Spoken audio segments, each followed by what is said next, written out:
This Vision Ireland podcast contains chapter markers. If you want to skip the intro or a topic you don't like, you can use chapter markers to do so. Chapter markers are only supported in some podcast apps. Enjoy the show.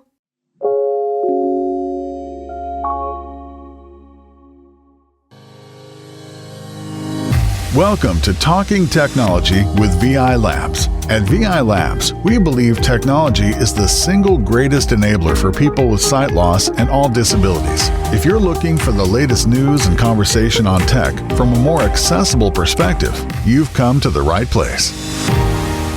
Yes, indeed, you have. Hello all, hope you're keeping well. Welcome in to Talking Technology with VI Labs, episode number 97. Yes, we are at 97, where it is definitely getting a bit chilly out there now. It's getting cold, but don't worry. Over the next hour or so, we have a podcast full of great technology content for you. Lots to cover, specifically around media accessibility today. All things media accessibility. Since the European Accessibility Act kicked in back in June, there's been just a flurry, really, of different accessibility upgrades. We spoke about the RTÉ Player upgrades a few weeks ago, and in this episode we will also be talking to the team behind those upgrades, and we will be chatting to Peter and Gillian, who work on the technology side improving RTÉ Player. So we'll be talking to them later on, and we'll also be catching up with Dave Nason, a regular on this podcast. Dave Nason from Sky. He will be telling us all about some really exciting upgrades that are coming to their Sky products, including an exclusive. So yes, we are going to have the first bit of news on a really exciting upgrade from Sky. So we'll be having that in just a few minutes. So do stick with us. And as always, if you would like to get in touch with us, we'd love to have you as part of the conversation. And there are loads of ways that you can do so. So if you would like to join the conversation, you can send us a WhatsApp voice note. If you'd like, the number that you need there, it's 086 199 0011. That's 086 199 0011. Remember, a voice note, it's not a call. You want to use the voice message button that's down at the bottom right hand corner of your screen.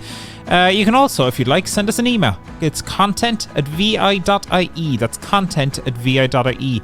Either way, we would absolutely love to hear from you, whether it's a voice note or an email message, or if you do so desire, you can send a text message on WhatsApp as well. We won't we begrudge you that. The number that you need there, 086 199 0011. But now, to go through some of those messages from the week gone by, it is time to cross all the way to Kilkenny to Mr. Joe Lonigan. Joe, how are you getting on? Yeah, I'm good, David. I'm surviving down here. We had a bit of a little bit of a storm down here at the weekend, but all good. Everything is still intact. Good. You didn't have any flying bouncy castles or trampolines in your neck of the woods, Joe? No, I had to get rid of that trampoline. Actually, it kept going over the neighbour's wall, so it's got a bit of damage got done to it. I have to I'll have to renew it now in the spring maybe, and get a newer one. I'll go for a square one next time. I think the round one seems to have a mind of its own. It goes rolling everywhere. That's interesting, yeah. Well, look, better, I suppose, in some respects, damage to the trampoline than your neighbour's property, because that can get messy. Oh, that can get messy, yeah. I mean, they weren't too happy when we had to go in and get it out in the first place, so thankfully it didn't do too much damage. Good. But they are dangerous, trampolines. There's plenty of YouTube videos out there you can watch trampolines flying through the sky, so that's the thing. Yeah, it's one of our staff was saying there was a trampoline just randomly flying across one of the farmers' field near where they were living, and you're just like, whoa, that's a crazy world. Thankfully we don't have that in our backyard anymore. I don't think they're that well designed, but maybe they'll design one someday that is weatherproof. But some people put them into the ground and everything, but we didn't go to the trouble of that, unfortunately. Fair enough. So what you're saying, it's a user error, Joe? One of them things, I think, it can be, I suppose. Can't have it every way, I didn't learn how to use a digger yet, so that'll have to be my next step. Absolutely. There you go. Well, Joe, we do have some voice notes in. Storm Amy aside, we do have some voice notes in to go through this week. And our first message is, From Amy. Amy was responding to a message that we had, or a question that we posed in the Talking Technology Big Question in our newsletter just a few weeks ago about the most interesting technology experience she has had. Here's what Amy had to say. The most interesting technology experience I've had would probably be when I went to the Meta Glasses event in Vision Ireland a few weeks ago. I can definitely see myself purchasing a pair of the Gen 2 in the next few months.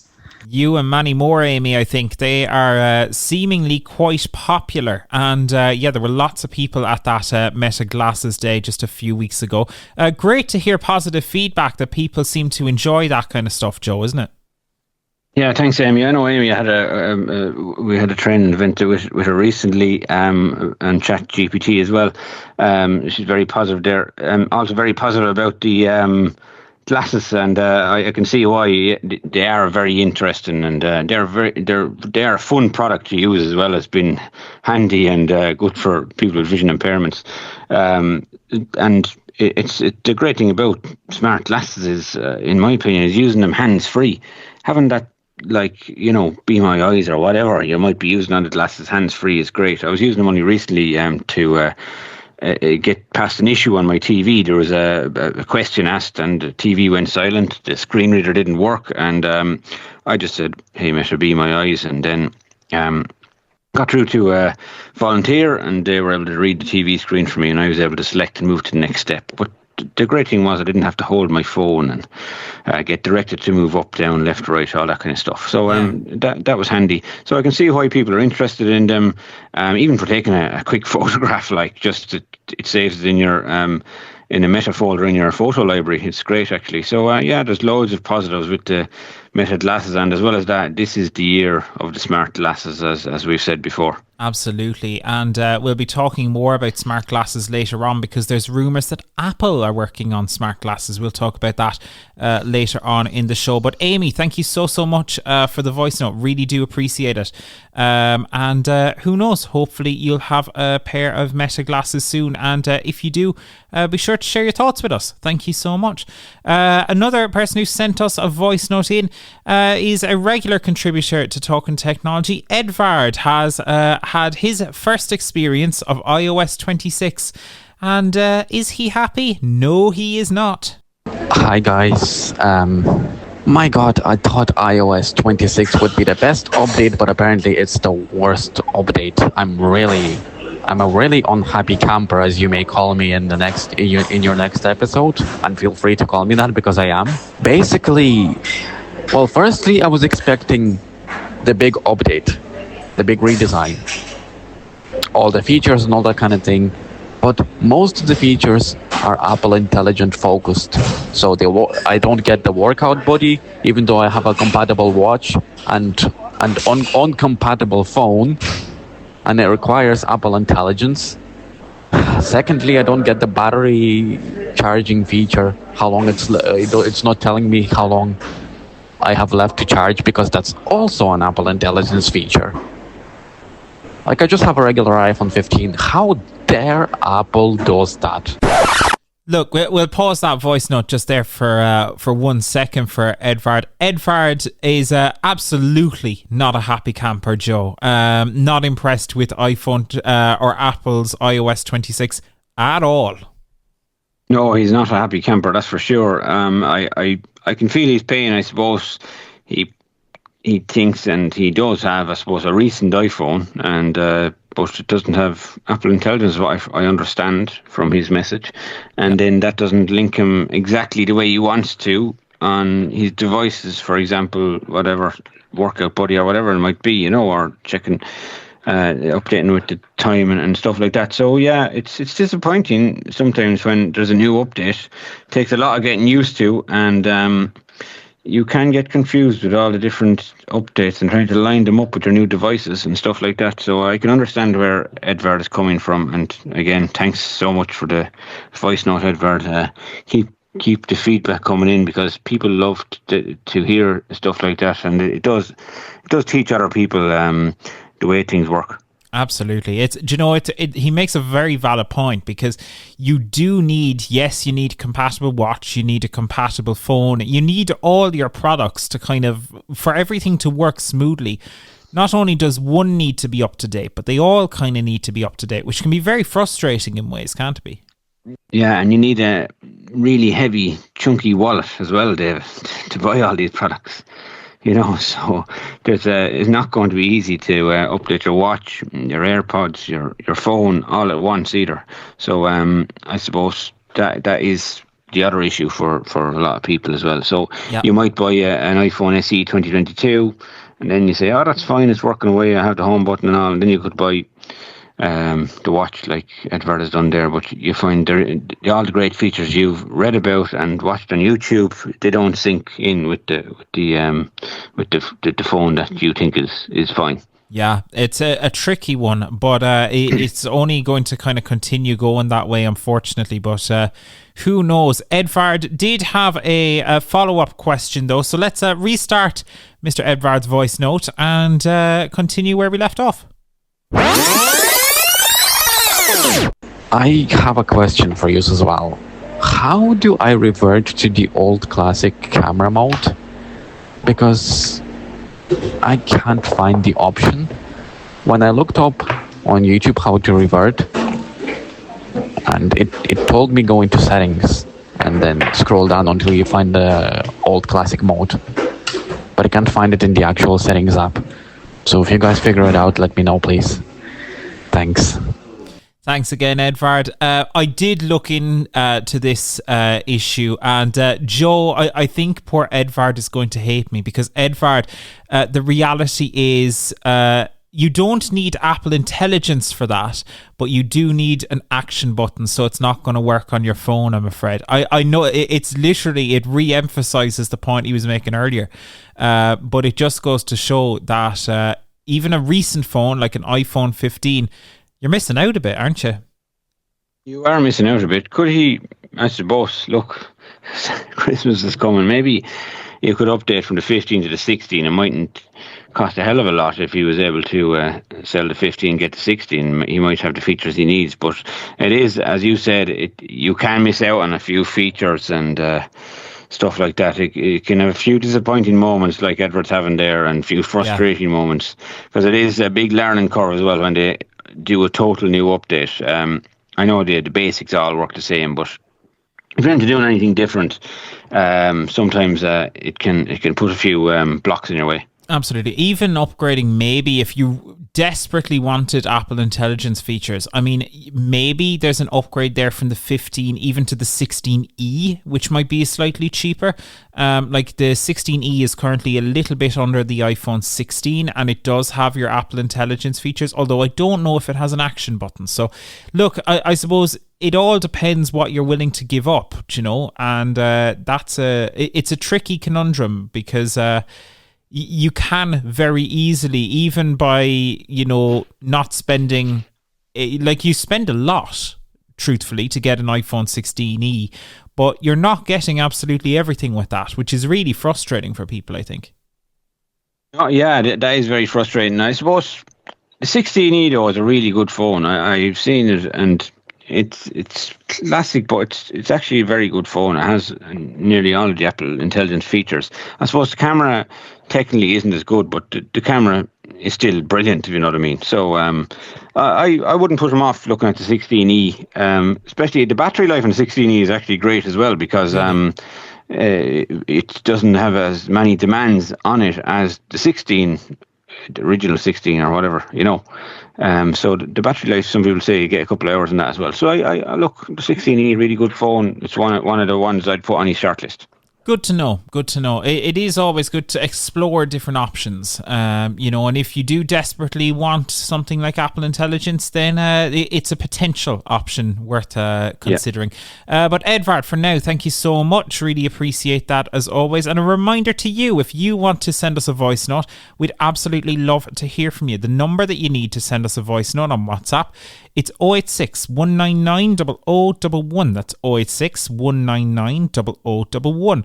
Or if you would like to send us an email, you can do so to content@vi.ie and it will reach us here, and we may include your comments in a future episode of Talking Technology. But for now, let us move on, shall we? To get onto media accessibility. I've been looking forward to this chat for a long time. I love media accessibility. So some really exciting stuff, and we are going to start with Sky. Many of you may be Sky TV customers, and you know well at this point that Sky have lots of interesting features, be it voice guidance on their TVs, the ability to watch with audio description, all of that good stuff.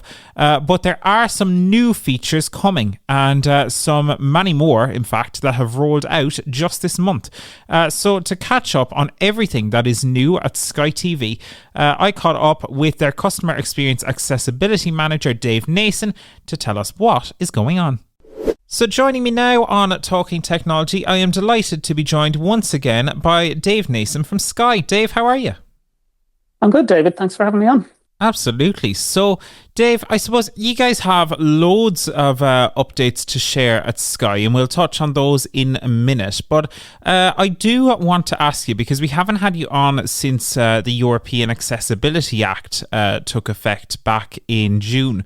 So has this made things easier for you working in an accessibility role? Has it made it easier for you to advocate for accessibility? How are things going on that front? Yeah, it certainly doesn't hurt, because, you know, we definitely always want our products to be the best they can for as many people as we can. You know, I've been in an accessibility role for several years, and we've other people focused on accessibility for a long time. But yeah, when you want to make change and you want to improve, it helps to also have regulations that you can actually point to and say, this is how we need to do it. And it gives you guidance as well for what we need to do, and building it into everybody's role. This is, I think, what's really important as well, that, you know, everybody knows that there's a responsibility on us to be accessible, as well as it being the right thing to do. Absolutely. Anyway. Yeah, for sure. So do you want to tell us, I suppose, a little bit about what kind of updates you have at Sky? Because there are some big ones in there. Yeah, there's probably 4 or 5 we could talk about. I think the biggest one, and the one that, you know, it's been a long and winding road, and we're delighted finally to be able to say that we have audio description for on-demand content now, which is brilliant. So we have launched really this month, so it'll go out through October. We launched initially a series of titles. So some of the movies that have it as of today, as we speak, would be Wicked, Anora, Beetlejuice, there's Despicable Me 4, and then there's TV shows like Task, The Paper, Peacemaker, and Doc. So there's some of the ones that we've done already. And then through October, what we're going to do is roll out so that all new series and movies that come to us that have audio description, that we're doing audio description for in broadcast, we'll also get it for on demand as well. So. Super stuff. So how will that work, I suppose, for the user? If they have audio description, I suppose, turned on in their settings, will it work automatically, first of all? And will it also work for, I suppose, non-Sky stuff? So things like, you know, Virgin Media or those kind of networks? Yeah, so it will work automatically if you have audio description switched on in your main settings. You go to settings and then accessibility, switch AD on, and it'll work for both live TV and for anything that has audio description in the on-demand version. It will automatically play with it. The third-party piece varies a little bit. So in some cases, what happens when you go for third party, like for example, if you're on Sky Stream or Sky Glass and you try to watch something on demand from RTÉ, typically it'll take you into the RTÉ Player, and that will have audio description if RTÉ have put it on within their player. That's when you need to switch it on separately if you're going into an app. But then if it's stuff that's from, say, Virgin Media or BBC here in Ireland, where we don't have the iPlayer, they are in the Sky kind of on-demand library. So in time, we will intend to have those have audio description as well, where the provider has actually given us the AD. Yeah.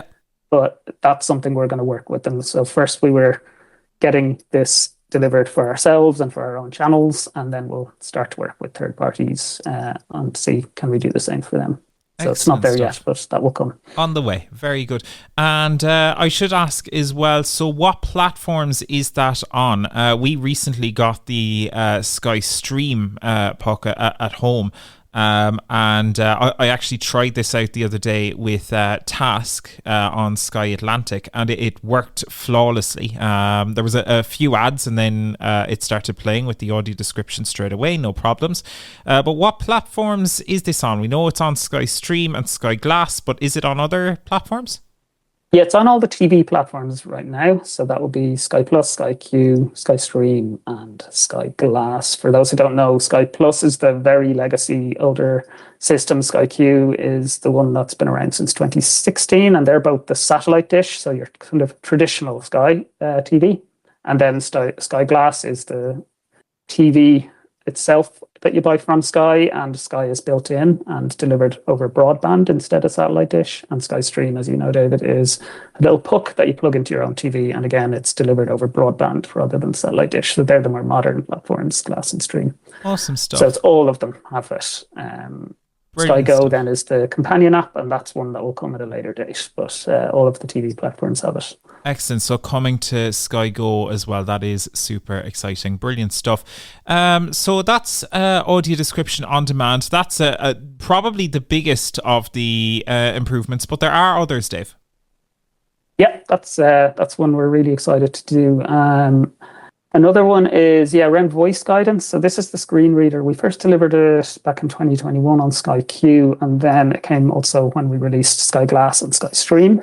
And it's actually even better on Sky Glass and Sky Stream now, because we have launched 2 improvements this year. One is you can adjust the speed of the speech, and we all know that, especially for those of us who use screen readers on a daily basis, that's quite an important feature to be able to speed it up, because I think people found maybe it wasn't super slow, but it would have been, slow for somebody who's a regular screen reader user. So now you've got 5 speed variants available to you now. So you can go into settings and make it speak faster for you, or slower. If you are someone who is not a fan of very fast speech, you can actually slow it down as well. So there's 5 variants there. And the other big one, and again, I think this is a huge thing for the just overall user experience of the products on Glass and Stream, is especially because you don't have recordings and things, the importance of apps is huge. So now voice guidance will work inside apps. So if you want to watch something on Netflix or Prime Video or RTÉ Player, there's other ones, YouTube, Sky Sports, Sky Store, these apps now, you can navigate all of those with the voice guidance screen reader on Sky Glass and Stream. So that's huge, isn't it? Huge, important. Yeah, there's 1 or 2 apps not done yet. So a bit like on Apple, it's the app owner has to actually implement their support, for voice guidance. So there's some partners that we're still working with, but we do have a lot of those key ones already in place, which is brilliant. Excellent stuff. Yeah, those are that's important stuff. And that, I suppose, makes the product, as you said, that actually changes the usability of the product quite significantly. So that is very exciting. Is that on Sky Glass and Stream only, or how does that work? That is Sky Glass and Stream only, yes. So I suppose Sky Q it's an older technology, so it's more limitations. The app platform is built on on an older technology as well. So at the moment, anyway, it's under review, but at the moment it's not technically possible to implement it. So we'll let you know if that's something we can do in the future. Whereas Sky Glass and Stream are built on a much more modern, up-to-date technology that lets us kind of innovate and develop all the time. And it gets software updates as much as every month, sometimes, certainly multiple times per year. There's software updates for Glass and Stream. So super. Yeah, it's a much more modern platform, I suppose. Very good. For the low vision users, you're adding screen magnifier, which is really cool. I don't know. There's not that many TV platforms that have that, to my knowledge. I think the Apple TV might, but it's certainly far and few between. Yeah, so again, this came out a couple of months ago, and it is something that allows you to zoom in up to 8 times, I believe it is, 800%. And you zoom in using once you have it switched on, you use the 2, 4, 6 and 8 buttons to then pan around, and you use the 5 and the 8 to zoom in and out, 5 and 0 to zoom in and out, and then you sort of pan around the screen, kind of is what you can do. And then zoom back out again when you want to read kind of program information or what have you. Does that limit you to then, if you wanted to, let's say, use the little keypad as, number navigation or things like that? Are you still able to do that? Or does that become, I suppose, your Zoom controller in that case? No, it doesn't interfere. So when you're actually watching TV, live TV, the Zoom doesn't come into play. So Zoom is effectively switched off, or screen modifier is effectively switched off when you're actually watching full screen TV, which is when you'd be typing in channel numbers, or when a pin code screen comes up, it won't kick in either, because it will, you need to be able to use those numbers. So it kind of shuts itself off temporarily while you're in those situations. But then when you're in the main menus and that kind of thing, that's when the magnifier will come in. Very good. And it is an older feature, but there is also a high contrast mode there too. There is, yeah, and all the platforms. So the screen magnifier is on Sky, Glass and Stream, whereas the high contrast is on all the platforms. And yeah, I mean, I know a lot of fully sighted people who even like it because they just like how it looks. But just darkens the background and reduces some of those transparencies and things and makes it easier. So as a combination, now it's a much easier. I think Sky, Glass and Stream as well are anyway easier to read maybe than Q probably. So I think Glass and Stream with magnifier and high contrast is a lovely combo. Absolutely. And I mean, who doesn't love a dark mode? Even if it is a high contrast for accessibility, we'll call it dark mode. So there you go. Exactly, yeah. Very good. So there are those the main bits that are out right now, or are there other bits? Because there are some things that are coming down the line as well. I suppose so. The biggest ones, would be the voice code improvements, the screen magnifier, and the AD on demand. They're the big ones. We've other little things coming along soon. For example, there's a new Sky Remote app coming for iOS and Android, which will let you, if rather than using the physical remote control, if you want to use it on your phone, and it'll also work with, if there's people who use adaptive keyboards and things like that with their phone, they would then be able to use those with this app to control their TV, that kind of thing. So that's coming. So Sky Go already has this built into it for Sky Q customers, but we didn't have a solution up till now for our Sky Glass and Stream customers. So that app will be coming soon for them, which is great. And again, works with, if you dark mode on your phone, or if you're using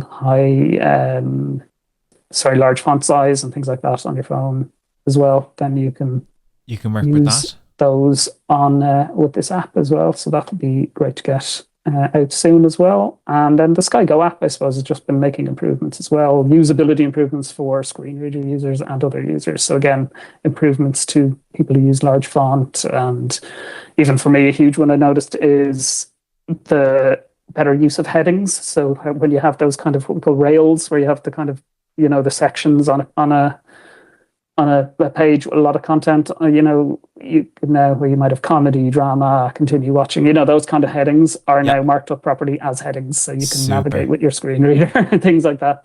It's a huge quality of life thing, even though it's quite a small improvement in some ways. Indeed. I've heard you say it's those little details, but I've heard a lot of people praise the Sky Go app for its voiceover accessibility, at least. I still think, and I know you said that audio description is on the way, which is really exciting, but it's a really nice app to use with voiceover, actually.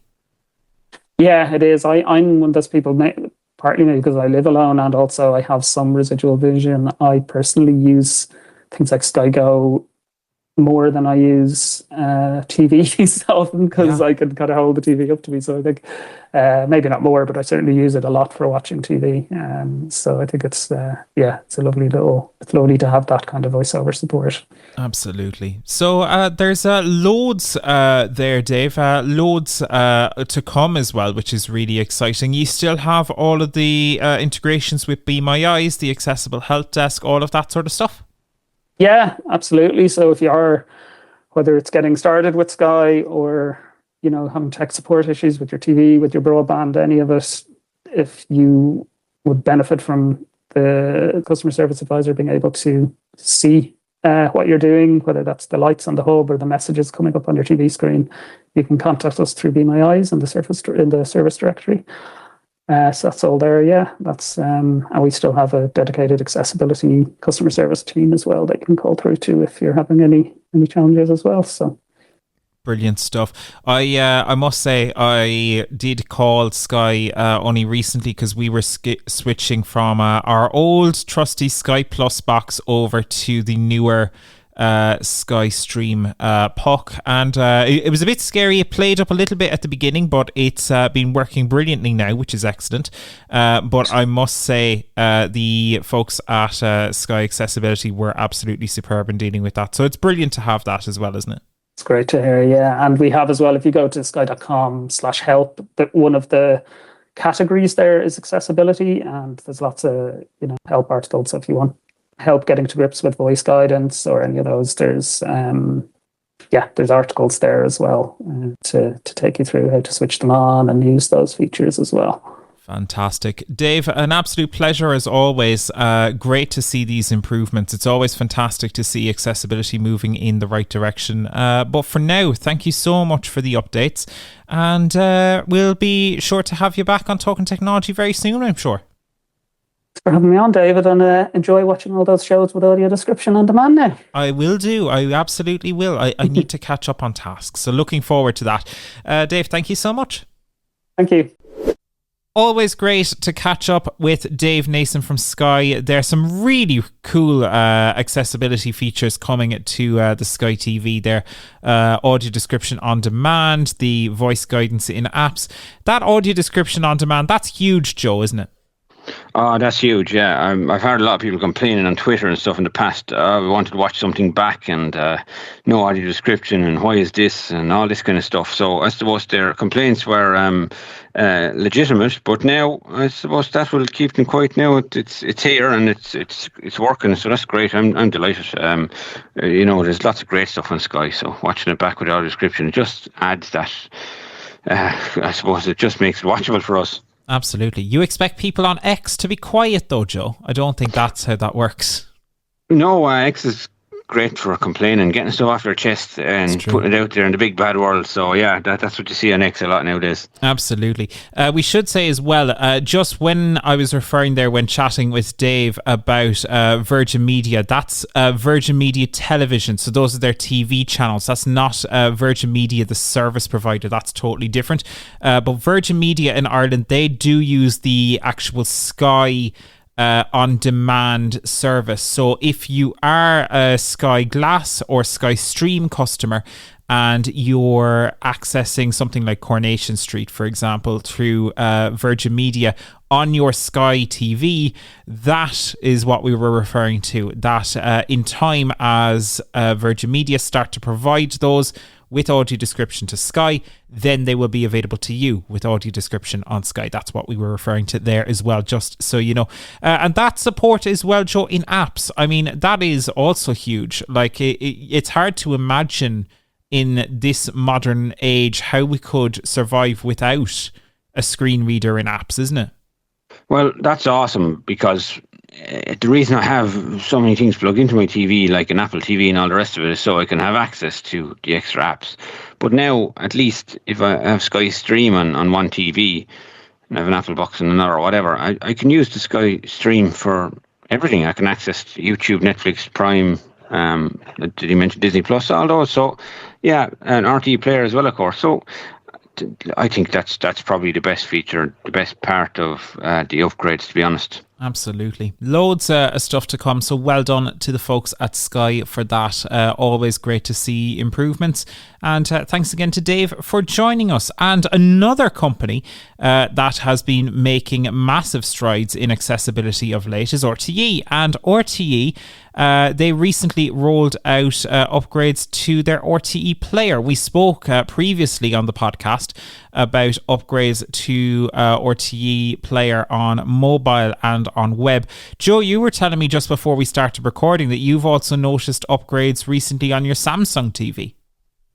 Yeah, I can't remember exactly when I discovered it, but approximately a month ago, I used to open RTÉ Player on the Samsung. It's a modern Samsung. I forget the exact type, but it's 55-inch anyway. S90C or something like that, hasn't it? S90C, that's the one. Thanks for reminding me, David. Sorry to remind you about your own telly. We reviewed it on the podcast. We reviewed it. I couldn't even think of the name of it. Yeah, Samsung Smart S90C, exactly. That's the one. And it's great TV, actually. It's real thin as well, and it's got a fantastic screen on it and good speakers as well, which is important. But the RTÉ Player, I used to go in and chance my arm sometimes and see could I get something playing on it. And I could barely get the live RT1 playing, but now it actually, I suppose since these updates have came and they've obviously updated all the apps on the smart TV and across the board, so it actually reads all the elements on the RTÉ Player app now, which is great. So I can watch back stuff of my choice, and I can find the 4 or 5 live stations that are there as well. So I think it's brilliant, David. I hear you're watching Fair City every night, Joe, are you? Not every night now, David. Just when I can, you know. Fair enough. Fair enough. There you go. Well, hey, to catch up on the accessibility at RTÉ, and also to learn more about how an accessibility upgrade like this comes about, Peter and Gillian from RTÉ joined me from their technology and design teams, respectively, to tell us how all of this came about. So Peter started off by telling me a little bit about what he does. David, thanks for letting us join you today. So my name is Peter McCabe, and I work in the technology team within RTÉ, specifically in the RTÉ Player.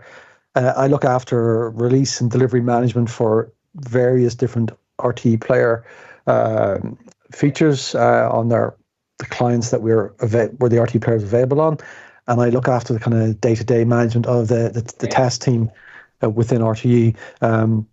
That's at any given day I'm dealing with various different updates of different apps, various deliveries, and engaging with our developers, ensuring we're trying to hit the targets that we've set ourselves. Brilliant stuff. And Gillian, what about yourself? Hi, I'm the UX accessibility designer. I work on the design team here in RTÉ, and I oversee the digital products to make it more accessible. But I've been working mainly on the player at the moment to make it accessible, and we've done quite well so far. So we've been planning to implement design or accessibility from the beginning in our design process, and just improving bit by bit to make the June deadline, and then also from now on just to improve bit by bit to make it our products accessible. Super stuff. So you mentioned Player right now. Do you have an involvement with some of RTÉ's other digital services like the news app or radio player, or is it specifically Player? I originally was on the design team working on the audio app, the new audio app. So I've kind of been in on all the products at the moment. So I have a good overview of each. Brilliant stuff. And we'll touch on some of those other apps as well in a minute. But I do want to ask yourself, Peter, as well, for an accessibility upgrade like this, I guess, how does it come about? Has this been in the works for a long time? We started working this last year. And basically it starts off where we engage with the developers that we work with in the RTÉ Player, and we basically set a task to basically go through the guidelines and then basically look at the player and the functionality features we have, and basically create a list of what we need to be done, where we're compliant, where we're not compliant. And then basically we start to set tasks in development sprints to start closing out the gaps that we have. So that can be, and again, Player is available on, like, we've got iOS, Android, web, various different smart TV platforms.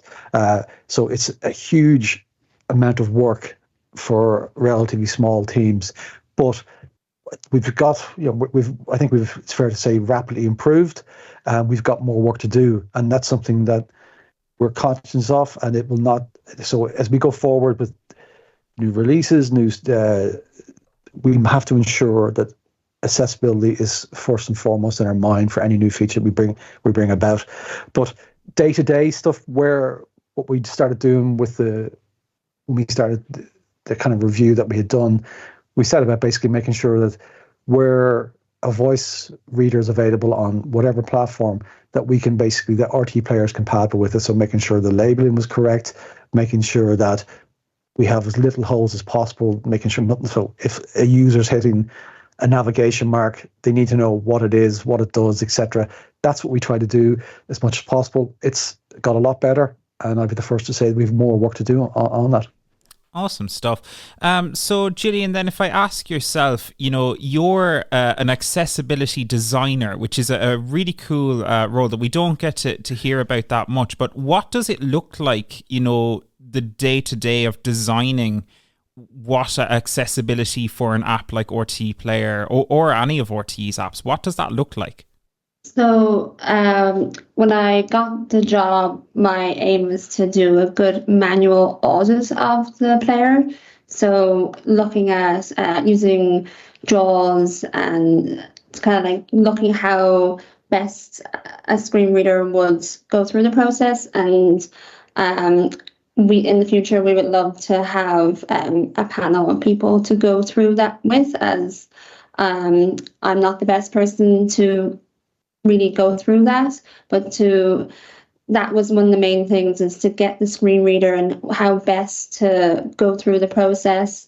One of our first projects was to have contrast levels, have that the best, and we've improved that really well at the moment. So we use a lot of tools to have a look at all that. So we use Stark and Figma and a few other tools to help that. So when I design and look at auditing, I use Stark, so it helps the process when we design, and the guys on the design team, they use Stark. So from the very beginning of processing or process for design, we have accessibility in mind, so we don't have to go back. So that's what's happened with Player. We've had to go back and look at a lot of the design and change, such as the contrast levels. So working with Peter and the technology team to be able to go back and change certain levels so people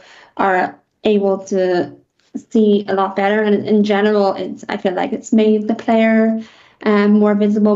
There's a lot of light gray text, so the average user, to be honest, wouldn't know that it's changed, but it's improved the accessibility score a lot better. And there's some other things like target size is just a little bit by bit, but the average audience user would never know that this has happened. But I'm sure it has improved accessibility for different users in a lot of ways as well.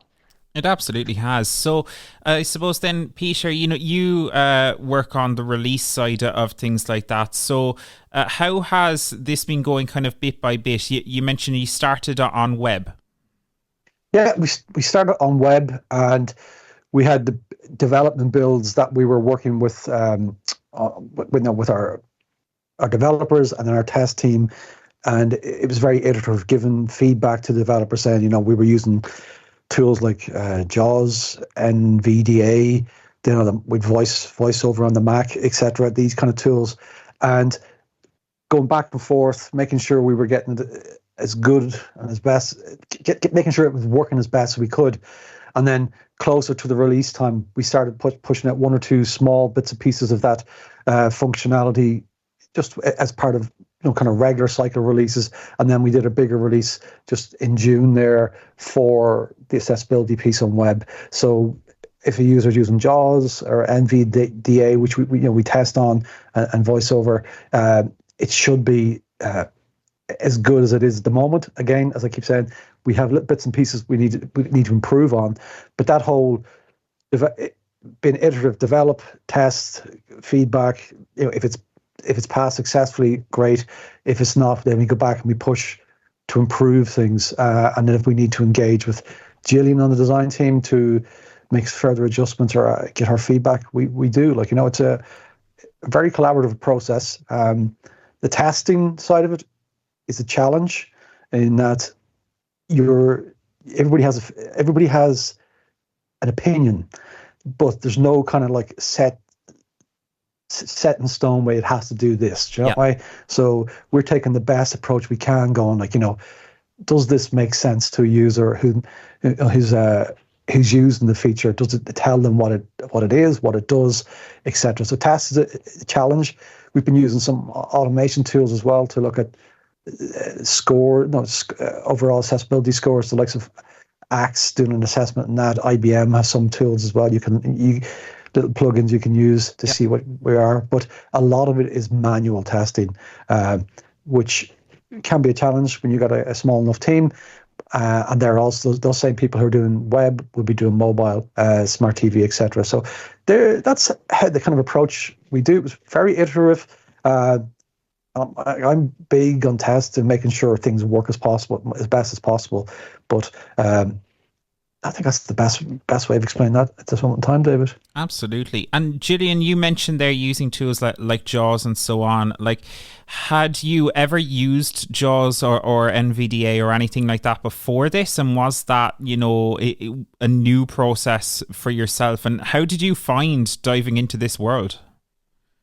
Yeah, no, I've never used it before. It's been a lot to learn. I've looked at a lot of YouTube videos on all the shortcuts and everything, and I'm still learning. It's definitely a bit, especially all the different screen readers, even on your phone on Apple to go through and how that works. But it's still need to learn it all, and it's a lot even to just get your ear to not even look at the screen. Like, I'll put a piece of paper in front of my screen so I don't cheat on when I test it. But it's definitely a whole new process for me. I think for all of us, it's a massive challenge. Like I think we've all been like sharing links to different YouTube videos and how some of these tools work. What's the best practice on it?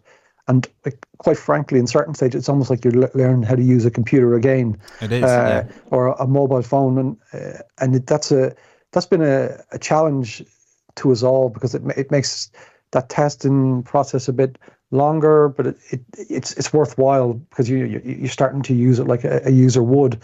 But anecdotally, we go into maybe meetings internally, and you give somebody an iPhone with the voiceover active, you say, here, use that, and they would not know how to do it. It was just like the screen wasn't doing anything because they weren't using three finger gestures, etc. Great party tricks, by the way. People are going, oh, this is broken. What's happened? Absolutely. But it's a great way of showing this is how a user who knows got visual impairments has to use the device.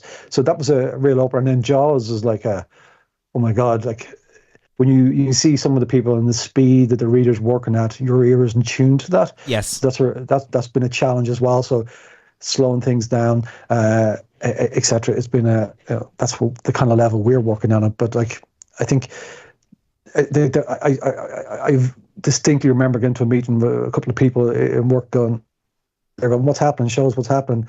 And I put the RTÉ Player iOS app in front of them and go, use that. And it was just like, what the hell? It was like you were in a bank machine and an iPad that wouldn't do anything, So it was a good, interesting good experience, I'm sure. So I suppose then the logical question is, you've done a lot of work thus far, but what's next then? So we've seen a lot of improvements with the Player app for TV and your video on demand streaming service. But Gillian, you mentioned things like the audio app and stuff like that. That's going to be an area of particular interest. A lot of obviously visually impaired people love their audio. Yes, so that is in process now, but that app has been designed with accessibility in mind, and there's certain features that will be coming out that will definitely help certain users and even the general audience. So that's one of the goals, is to make sure that for screen readers that will be consistently well done, and just in general it will be a good product to promote for accessibility, because it has been on top of our minds from the very beginning, which in the past accessibility hasn't been in the kind of minds of everyone, which we have tried to promote that to be, and our team is very good to keep that in mind as well. So just promoting in general for different stakeholders that accessibility needs to be in people's minds to think about in the future. And can you give any kind of estimated timelines as to when people will expect that, or can you say right now? Next year. I'll say. Perfect. Yeah. That's fair enough. So I suppose, look, thank you so much for joining us on Talking Technology. Is there anything else that you guys would like to cover? I suppose, how can people, if they'd like to pass on any feedback? And you mentioned, Peter, a future possible kind of testing kind of panel there, testing team. Yeah, I think Gillian was referring to like having a panel, but I think we do need to. I know the RTÉ does engage with some of the different advocacy groups out there, and that's something we do need to improve on better. Like one of my pet things I'm always banging on about is we get very little feedback in from users who use the technology. So like you've given us some really valuable feedback on iOS, which is brilliant, but I would love similar from somebody who uses an Android phone or a Samsung TV or an LG TV. Yes. Because as I think I said to you, the challenge is we are working on this is what we think. Do you know why? Yeah. But I would love feedback from people who use an Android phone with TalkBack enabled, who is using the Samsung voiceover feature, the LG voiceover feature. That's so valuable for us. It helps our work going forward as we move into different deliveries of new features that we have coming down the pipeline for RTÉ Player. And we've got you've got the player feedback email address that users can use, but I think we're looking at internally drawn up a process where we can engage better with some of the advocacy groups, and that would help us just with our roadmap. So as I said to you, I look after sprint delivery. So as I'm managing sprints, I can make sure we're getting some more and more accessibility features improved or delivered as we progress into next year and beyond. But the feedback is really, really valuable. And when I saw your own feedback coming in, I was delighted because this is real world experience. And then I listened to the podcast you did where you were talking about iOS and web with JAWS.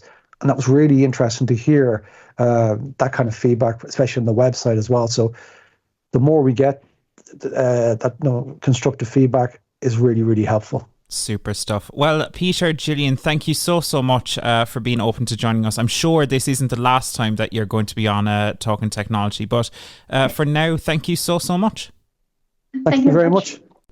And thank you so much to Peter and Gillian there from RTÉ for joining us on the podcast. I'm sure it's not the last time that we'll be having them on, but it really is fantastic to see upgrades to RTÉ Player and RTÉ's other apps as well. And it's fantastic as well that we have someone dedicated to accessibility in a role like that these days, Joe, isn't it?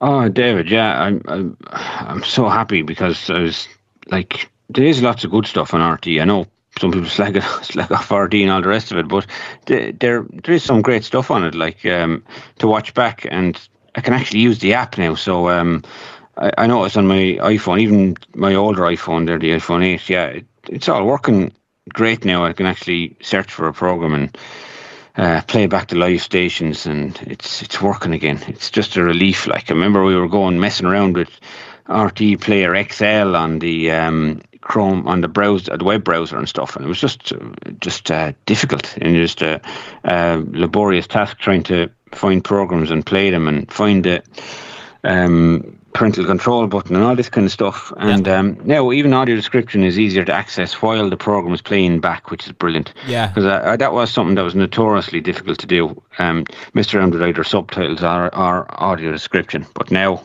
Yeah, I'm fair play to Gillian. I think it's great, and I wish her well in her role going into the future, and hope she keeps up the good work. Absolutely, yeah. Good promising signs so far. So exciting stuff ahead, hopefully. Thanks to Peter and Gillian for that. A reminder that if you do want to get in touch with us, maybe it's about the RTÉ Player. We'd love to know what your favourite audio described shows are. Maybe it's on RTÉ Player, Netflix, Apple TV. I've been watching a lot on Apple TV of late, actually. But maybe you want to tell us what your favourite audio described shows are. We'd absolutely love to hear from it. 086 199 0011. That's 086 199 0011. Or you can send us an email to content@vi.ie. But before all of that, though, it's time to cross to Daniel now for Talking Technology News. This is Talking Technology News. So, with your latest Talking Technology News, I'm Daniel Dunn. The World Health Organization is holding a webinar today to launch a new guide to improve the accessibility of rapid test kits. The Rapid Diagnostic Test Accessibility Considerations for Professional Use and Self-Tests document doesn't just have a long-winded name, it could actually be quite impactful for those with disabilities. Back in episode 94 of Talking Technology, we spoke about the accessibility of pregnancy tests, but rapid tests like this are becoming increasingly common. At-home tests for conditions such as HIV or COVID-19 aren't always accessible to blind people, and this new document from the WHO aims to change that. The new guidance will be launched at a webinar today with guest speakers from the WHO and the world of test manufacturing. It will be conducted through English and have international sign language interpretation. It can take time for guidance like this to make its way to actual products, but this sounds like a step in the right direction. Have you ever struggled with a rapid test kit? Let us know in your experience with a WhatsApp voice note. In other news, Be My Eyes are launching their AI customer service solution as a separate product. Service AI was originally only available as part of the wider Be My Eyes customer service platform, but now companies can specifically choose to launch an AI support agent in the service directory without the other bells and whistles. Companies can train the AI agents to understand their products and identify specific issues, and provide support through the AI chat in the Be My Eyes app. The hope is that more small businesses will be able to provide support through the Be My Eyes, which will be good as currently the service in Ireland is at least limited to larger organisations like Sky and Microsoft. The downside, of course, is that it does potentially risk some companies replacing their accessibility support with AI, which obviously would not be great. Do you think this is a step in the right direction? Or is AI going a bit too far? Let us know your thoughts with a voice note now. Also this week, Amazon has announced a number of new smart speakers in an attempt to modernize Alexa. The first, called the Echo Dot Max, seems to be replacing the regular Echo and comes in at just over £100 sterling. It's got a home hub built in, better sound, new sensors, and an improved chip. There is the bigger Echo Studio, which is currently around £220 sterling. This Echo includes a new Amazon Pro Series chip and has Dolby Atmos audio. It's a very fancy speaker that Amazon hopes will help it compete with Alexa Plus in the next few years. There is also upgrades to the Echo Show range, including the Echo Show 8 and the Echo Show 11, which are getting the same processing chips as the new Echo Studio. They are also going to have support for Alexa Plus. Alexa Plus isn't available in Ireland just yet, but these new Echo devices really seem to be Amazon's latest and greatest. All of these devices are available for pre-order now. And Amazon Prime Day is also taking place today and tomorrow if you're listening when we publish, so it might be a good time to start that Christmas shopping. The main deals are obviously going to be on Amazon's own products, but it might be worth a quick browse if you are looking for something specific. Talking Technology News. And now it's a time for a rapid-fire run-through of some other interesting stories. New Nest cameras are on the way from Google with Gemini AI-powered capabilities. With a premium subscription, you can search through recorded footage and also receive detailed descriptions. Rumours are picking up that Apple is working on a pair of smart glasses to rival the Meta Ray-Ban glasses.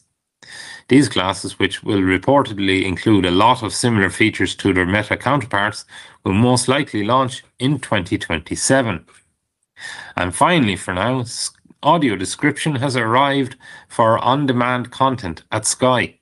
If audio description is turned on for your Sky device, audio description will now play for an on-demand content automatically when it's available. And that's it for now.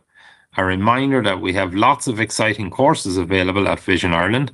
So if you're interested in learning more about technology, be sure to check the upcoming events section of the Vision Ireland website, vi.ie. For now, though, it's back to you, David.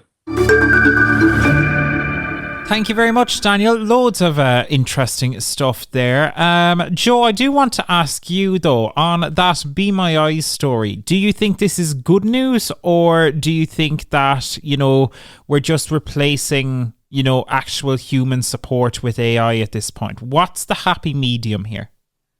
I think AI support will never be as good as human support. I am aware humans can make mistakes as well, and they're only available when they're available, and the AI is probably always available. So look, it's a big catch-22 in my eyes, if you know what I mean. So I don't know whether it's a good or a bad thing. It all depends what you need it for, I suppose. If I need it and I really needed that particular moment, I'll take any help. Sure. But then, as you said, you have to look at the big picture. Are we going to lose some jobs over it? That was always the fear about AI, though. And is it happening yet? Maybe in a couple of percentages of places, but I haven't seen it replacing that many jobs yet. Sure. If you know what I mean, David. I'm not sure how you feel on it yourself. Yeah, I think, look, it can potentially be a good thing if it's used properly. I think in an ideal world, we just see it acting as an extension and allowing maybe really good accessibility professionals to do more work in other areas rather than just support, that actually making accessible things. That will be fantastic. But look, it's going to be interesting to see how it's used. I just hope it's used for good over the next couple of months. But time shall tell on that. Daniel, Amazon Prime Day. Are you shopping? Has the wallet been hit nasty? Oh, the wallet's constantly being hit nasty, David. And today is budget day, and we're not. It doesn't seem we're getting that extra from government. So Christmas shopping might be, this year we'll have to probably look for those bargains a bit harder. So we welcome all these kind of Amazon Prime Days coming up. But I suppose it's important to remember to support our local shops as well at the same time. So, while Amazon clearly is very handy and all that, still don't forget about our local retailers who are obviously finding it tough going at the moment. So absolutely. But